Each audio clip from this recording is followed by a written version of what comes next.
저는 70대 여성입니다. 하마터면 자식 때문에 억울할 뻔했던 제 이야기를 해보려고 이렇게 용기 내어 사연을 보내봅니다. 제 또래 여성들이 그러하듯 저도 한평생 아들과 딸에게 제 인생을 바쳐서 아이들을 위해 살았어요. 비록 넉넉한 형편은 아니었어도 아이들이 밖에 나가 기죽지 않게 제 나름 신경 써서 키워냈어요. 그땐 그것이 저의 기쁨이자 보람인지라 힘이 들어도 마음은 행복했어요. 남편은 많이 배우거나 하진 않았지만 천성이 착하고 성실한 사람이라 주변에서 남편을 도와주는 사람들도 많았고, 그 결과 저희는 그럭저럭, 아니, 이런 말 제 입으로 하긴 좀 부끄럽지만 저희가 중년의 나이가 되었을 쯤에는 다른 집보다는 형편이 좋아 꽤 여유로운 생활을 할 수 있었어요. 이렇게만 얘기하면 남들 보기에 저는 걱정 하나 없는 사람으로 보일 수도 있을 텐데요. 사실 저에겐 한 가지 고민이 있었어요. 바로 아이들의 혼사 문제였죠. 둘째인 딸아이는 생각보다 결혼을 일찍 한다고 지금의 사위를 데려왔는데, 글쎄 나이 차이가 무려 12살이나 나서 저희 부부를 당황하게 했어요. 그때 당시 딸아이 나이가 26살밖에 되지 않았는데 사위는 곧 40이라니 선뜻 허락을 하기가 힘들었죠. 그래도 뭐 둘이 좋다는데 아무리 부모라도 어쩌겠어요. 그래서 결국 딸아이의 결혼을 허락했는데, 이번엔 첫째 아들이 나이가 40이 다 되어 가는데도 결혼할 기미가 보이지 않았어요. 그때까지 아들은 독립할 생각도 안 하고 연애한다는 말조차 없어서 저의 애간장을 태웠죠. 한 놈은 너무 빨리 간다고 하더니 또 한 놈은 나이가 다 찼는데도 갈 생각을 안 하니, 참 자식 일은 제 마음처럼 되지 않는다는 것을 새삼 깨달았어요. 그리고 아들이 40을 넘겨 이젠 진짜 포기를 해야겠다고 생각하자 아들은 드디어 결혼을 하겠다고 지금의 며느리를 집으로 데려왔어요. 인사온 며느리는 딱히 뭔가 두드러지지 않았지만 어디 모난 구석은 없어 보이는 평범한 집안의 평범한 여자였습니다. 저와 남편은 그저 나이 많은 우리 아들과 결혼해주는 것만으로도 고마워서 무조건 결혼을 찬성했고, 곧이어 아들은 제가 그토록 바라던 자기 가정을 꾸렸어요. 자식들 혼사를 다 끝내놓으니 그제야 비로소 부부만의 시간을 갖게 되었어요.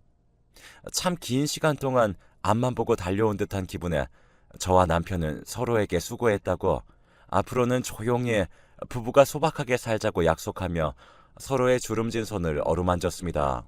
하지만 세상은 참 야속하게도 그 후로부터 3개월이 좀 지났을 때 남편이 허망하게 하늘나라로 가게 되었어요. 지금도 뚜렷하게 기억이 나네요.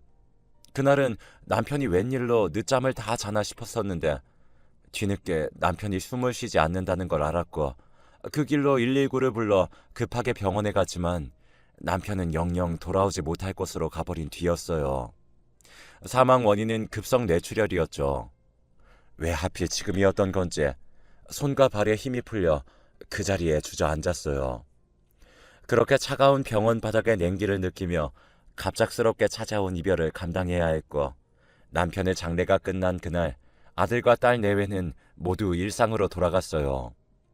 텅텅 비어버린 집에 홀로 남은 저는 그제야 혼자가 되었음을 실감했고, 그저 제 귓가엔 이젠 우리도 쉬엄쉬엄 여행이나 다니면서 남은 시간 유유자적하게 보냅시다 라고 말하던 남편의 다정한 얼굴과 목소리만 맴돌았어요. 그때였어요. 문득 혼자 남으니 집이 이렇게 넓었나 하는 생각이 들더군요. 동시에 금방이라도 남편이 문을 열고 나왔어 하며 저에게 말을 걸어올 것 같았어요. 불과 일주일 전만 해도 이런 일이 있을 거라고 상상조차 하지 못했기에 저는 그야말로 속수무책으로 매 순간 무너져 내렸어요. 하지만 이런 제 마음이 행여 자식들한테 부담이 될까봐 수백 번을 엄마, 한동안 니네랑 같이 지내면 안 되겠니? 라는 말이 목구멍까지 올라왔지만 애써 참았고, 속마음은 아니면서 괜찮은 척 연기를 했어요. 특히 딸아이는 고맙게도 매일 아침 저에게 괜찮은지 전화를 걸어왔지만 혹시 사위가 신경 쓸까봐 더욱더 억지 웃음을 지으며 전화를 받았죠. 엄마 괜찮아. 그러니까 이제 전화 안 해도 돼. 간 사람은 간 사람이고 남은 사람은 남은 사람대로 살아야지.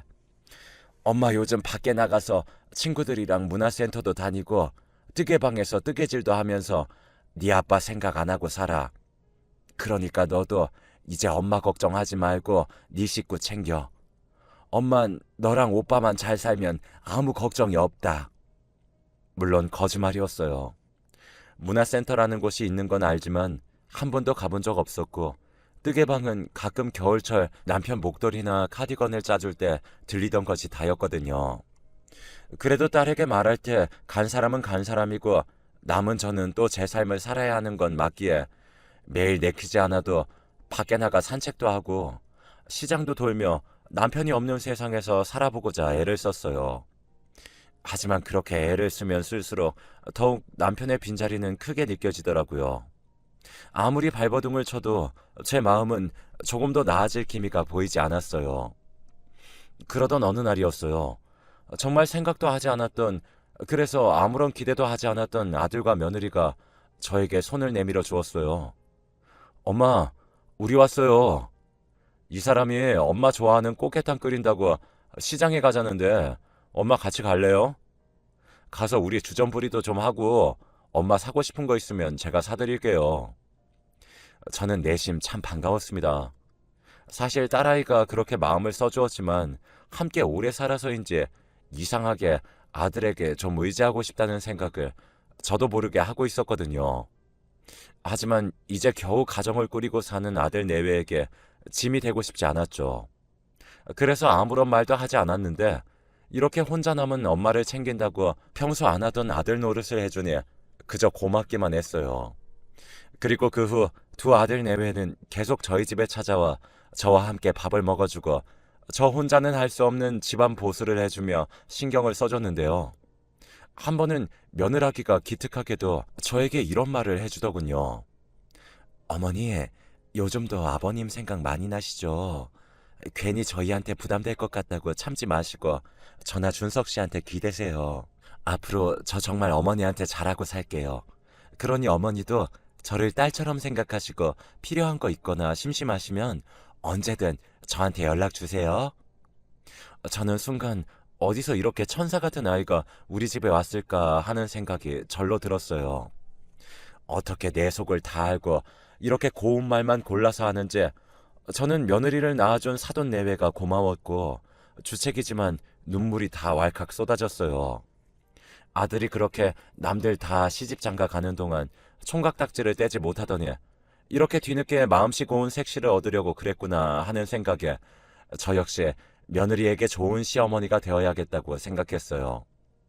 그렇게 저와 며느리는 딸아이가 질투를 할 정도로 사이좋게 지내게 되었고 아들 내외의 집은 저희 집에서 걸어서 30분 정도 되는 곳에 있었는데 한 2년 정도를 서로 자주 왕래하며 지냈어요. 그러다 며느라이가 임신을 했어요. 저한테 너무나 소중한 손자를 낳아주었고 저는 매일 운동할 겸 손주를 볼 겸 그렇게 아들 내외 집을 왔다 갔다 하고 있었어요. 완전히 다 잊었다고는 할 수 없지만 손주 보는 낙에 더 이상 예전처럼 남편이 없어 무섭다고 생각하지 않게 되었습니다. 시간이 약인지 아들 내외 도움이 컸는지 차차 혼자 사는 생활에도 익숙해지던 어느 날 아들은 저에게 뜻밖의 말을 꺼냈어요. 엄마, 내가 곰곰이 생각해봤는데 엄마 지금 지내는 집 너무 크지 않으세요? 이렇게 우리 준이 보러 매일 걸어오시는 것도 마음에 걸리고 엄마만 괜찮으시면 저희 집이랑 엄마 사시는 집 정리해서 어디 좋은 아파트 들어가 함께 사는 게 어떨까 해요. 마침 적당한 곳이 매물로 나왔기도 했고 집사람한테도 먼저 물어봤는데 엄마만 좋다면 자긴 너무 좋다고 은근 기대하는 눈치예요. 솔직히 고민이 됐습니다. 아들 내외랑 함께 사는 것은 반가운 일이지만 남편과 함께 산 정든 집을 정리하는 건 한 번도 생각하지 않은 일이었으니까요. 그래도 손주와 함께 살 수 있다니 저는 너무 고민이 되었는데요. 그럴 때마다 아들 내외는 더욱 적극적으로 저와 함께 살자고 설득해왔어요.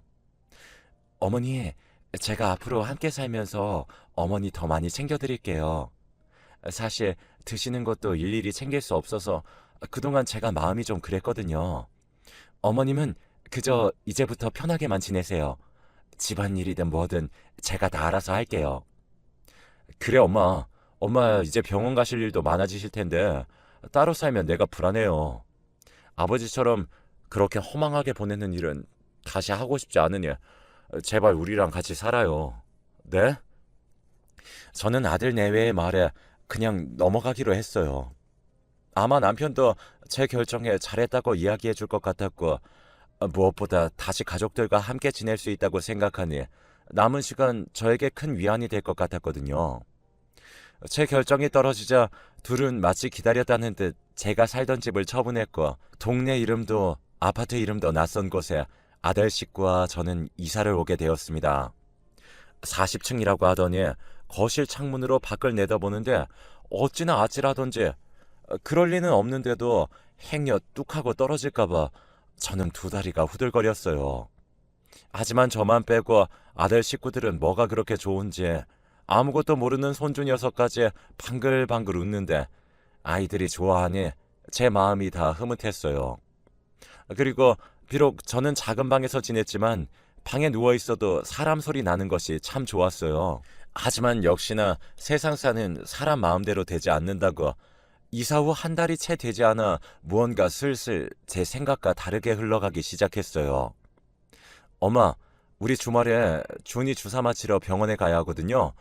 근데 친구가 가족 동반으로 밥이나 먹자고 해서 저녁 먹고 들어올게요. 그래. 알았다. 어머니 죄송해요. 제가 미리 알았으면 거절하라고 했을 텐데. 아니다. 나 신경 쓰지 말고 재밌게 놀다 와.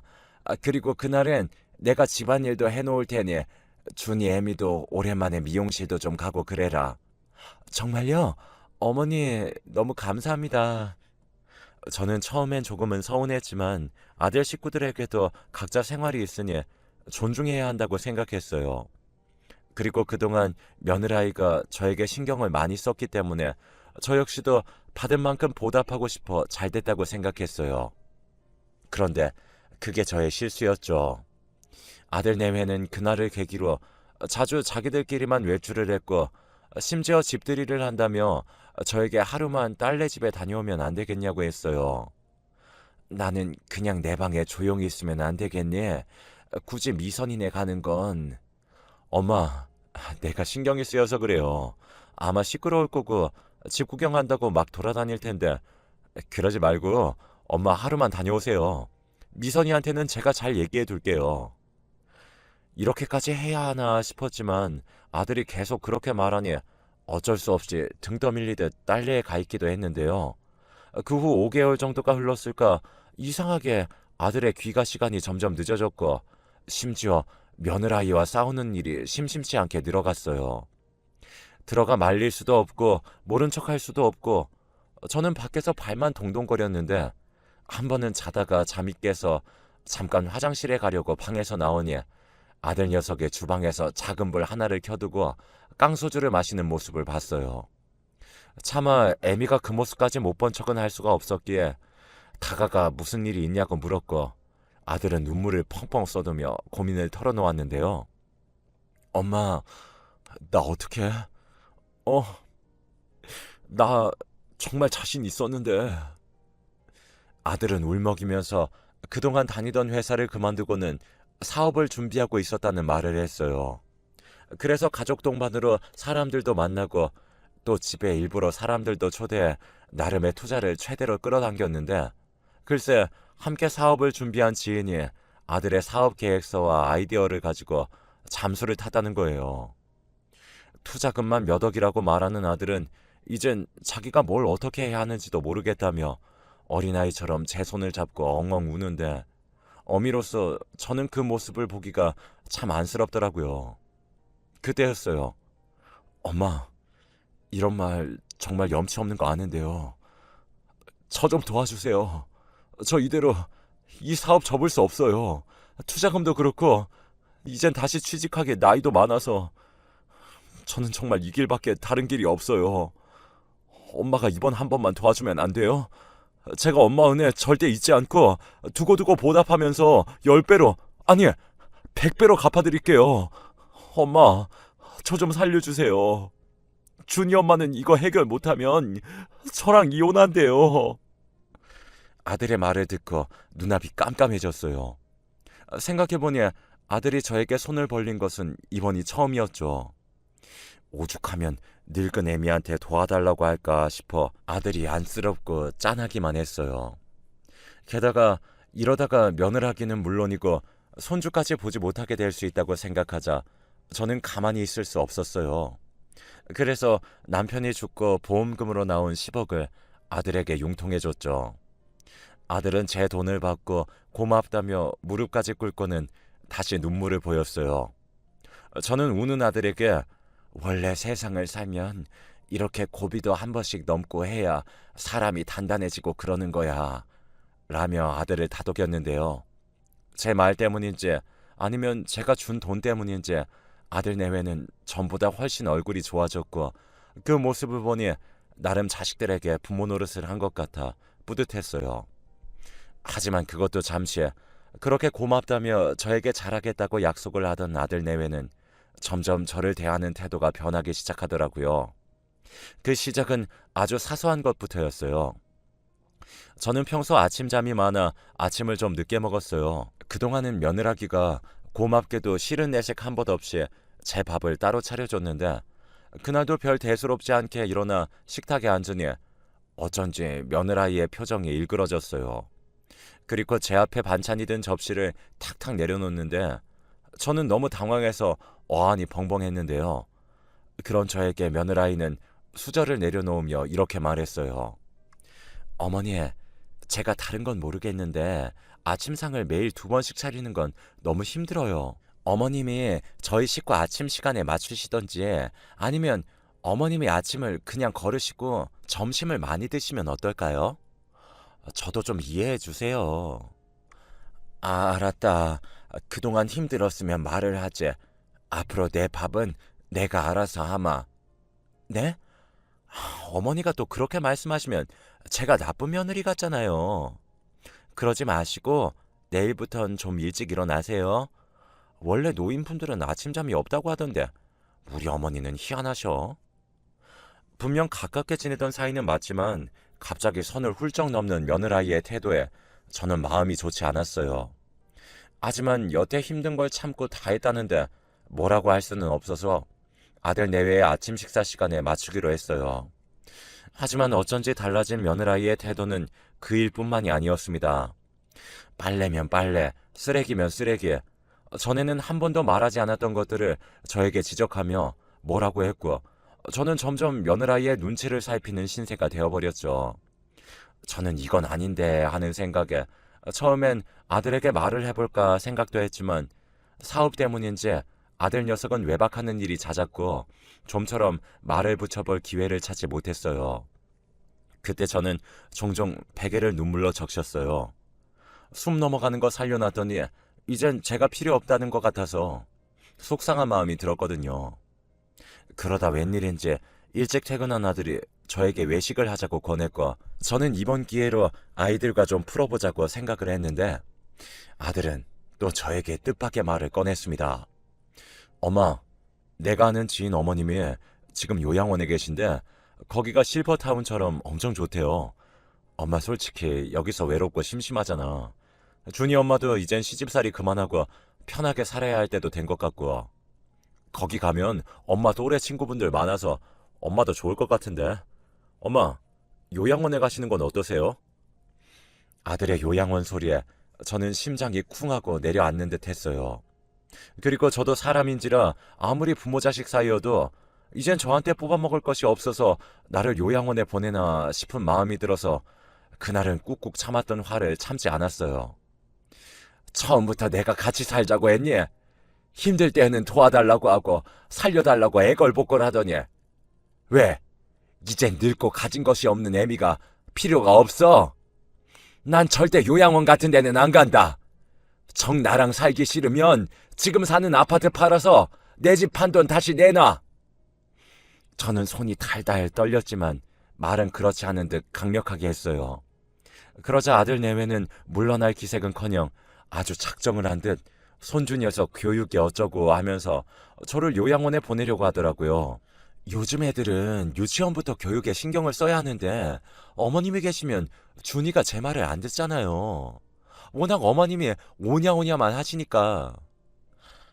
그래서 서운하게 들리겠지만 환경을 좀 바꿔볼 필요가 있어요. 어머니, 우리 장손 생각해서 어머님이 좀 양보해 주세요. 그렇게 딸처럼 대해달라고 하더니 이제 보니 며느리는 타인도 그런 타인이 없더라고요. 저는 아들 내외의 어떤 말에도 아파트를 팔아서 돈을 주기 전까지는 절대 집을 나가지 않겠다고 버텼습니다. 그러자 아들 내외는 한번 해보자는 듯 버티는 저를 마치 없는 사람처럼 행동했는데 그 모습이 참 사람을 여러 번 뒷목을 잡게 하더군요.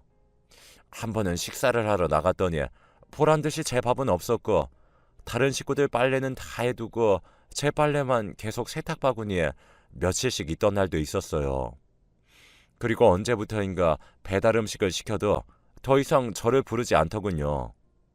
참 서럽고 또 서러워서 이래서 자식들한테 있는 돈 다 주면 안 된다고 했나 보다 라는 생각이 절로 들었어요. 그리고 작은 방에 고립되어 이대로는 못 살겠다 싶은 생각이 들었죠.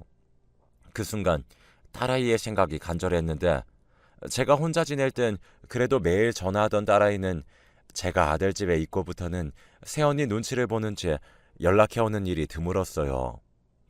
그렇다고 제가 먼저 전화해서 하소연을 하려니 저도 차마 부모 체면에 말이 떨어지지 않았고 그렇게 몸과 마음이 피폐해져 갔는데 5살 손주 녀석까지 지 부모를 닮아 저를 무시하는 행동에 저는 체면이고 뭐고 딸에게 전화를 걸어 제가 겪은 수모를 모두 이야기했어요.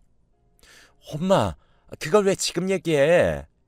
여태 그런 취급받고 참았던 거야? 너 신경 쓸까봐 그랬어. 근데 지금은 여기 있는 매일매일이 지옥이야. 미선아, 엄마 진짜 요양원 가기 싫어. 이런 말 엄마가 진짜 미안한데 엄마 좀 데리러 올래? 딸아이는 화가 잔뜩 나서는 전화를 끊고는 곧장 그 길로 사위를 대동하고 아들의 집에 쳐들어왔어요. 그리고 딸은 고래고래 어떻게 엄마한테 그럴 수가 있냐고 큰 소리로 화를 냈는데요. 며느라이는 눈 하나 깜짝하지 않고 제 딸을 무슨 잡상인인 것처럼 대했어요.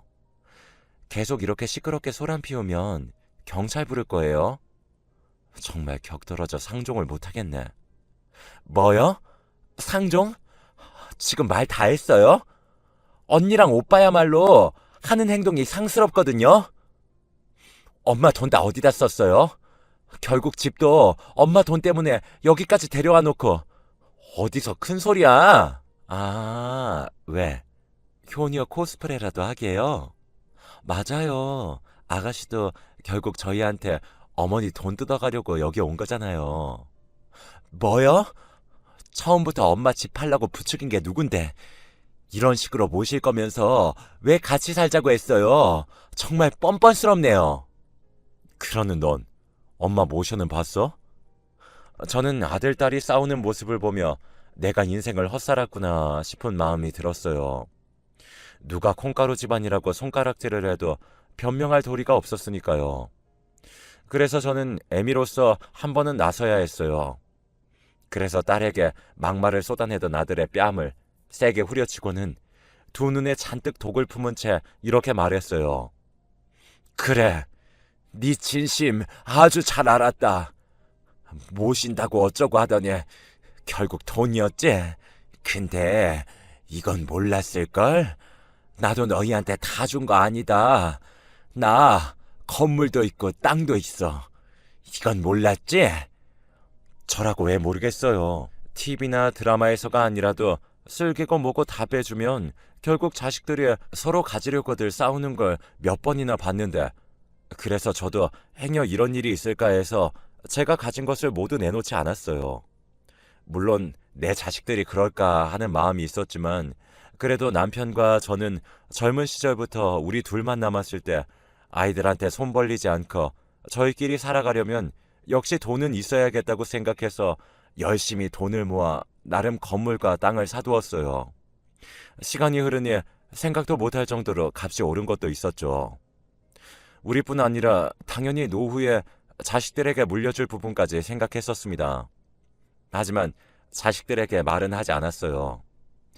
요즘은 삶이 길어져 우리조차 언제까지 살게 될지, 또 그동안 돈은 얼마가 필요할지 모르는 거 아니겠어요. 사실 모든 걸 자식들에게 오픈하지 않아 미안한 마음이 있었는데, 이제 와선 이 돈이 없었으면 어쨌을까 하는 마음이 절로 들었어요. 만약 아들이 제가 가진 것을 모두 알았다면 아들은 그 돈 역시 욕심을 냈을 게 분명해 보였어요. 내가 정말 남들은 그런다고 해도 내 자식이 그럴까 했다. 그래도 사람 일은 모른다고 해서 땅이랑 건물을 사놨는데, 준석이 너는 내가 가진 게 아빠 돌아가신 보험금, 그게 거의 전부라고 생각했겠지. 근데 있잖니, 내가 이미 너한테 준 돈은 건물이랑 땅에 비하면 네 아들 간식값이야. 나중엔 둘이 똑같이 나누어주고 세상 하직하려고 했는데, 이렇게 된 거 너 같은 놈한테는 한 푼도 못 준다. 이거 다 미선이한테 줄 거다. 미선이 너 내일 엄마랑 명의 바꾸러 가. 그리고 넌 절대 네 오빠처럼 엄마 버리면 안 된다. 너도 각서 써. 제 말에 괘씸한 아들 내외도, 아무것도 몰랐던 딸 내외도 너무 놀라 아무 말도 하지 못했어요. 왜 아니겠어요.